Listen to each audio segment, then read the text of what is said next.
இந்த ஸ்டோரி நம்ம எல்லாருக்கும் தெரிஞ்ச ஒரு பர்சனோட ஸ்டோரி தான். மேபி அது உங்கள் கூட இருக்க ஃப்ரெண்டாக இருக்கலாம், மேபி இப்படி சுச்சுவேஷனில் நீங்கள் கூட இருக்கலாம். உங்களை விட்டுட்டு உங்கள் லைஃப்லேருந்து ஒரு சில பேர் போயிருப்பாங்க.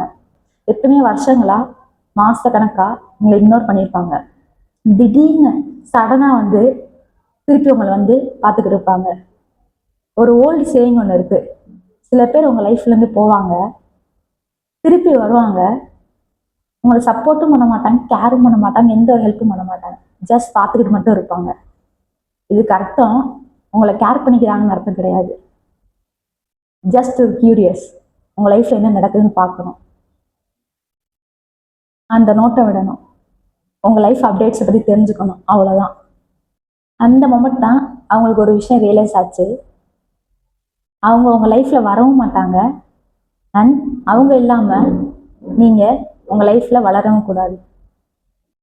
உங்களுக்கெல்லாம் உங்களால் நாங்கள் நல்லா இருக்கணும், உங்களை விட நல்லா இருந்துடக்கூடாது, அதானே? நீங்கள் லைஃப்பில் பண்ணக்கூடிய ஒரு பெஸ்ட்டான விஷயம் என்ன தெரியுமா?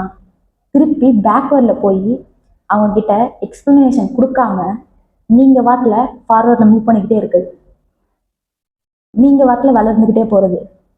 பார்த்தா பார்க்கட்டும், உங்கள் லைஃப் பற்றி தெரிஞ்சுன்னா தெரிஞ்சுக்கட்டும்.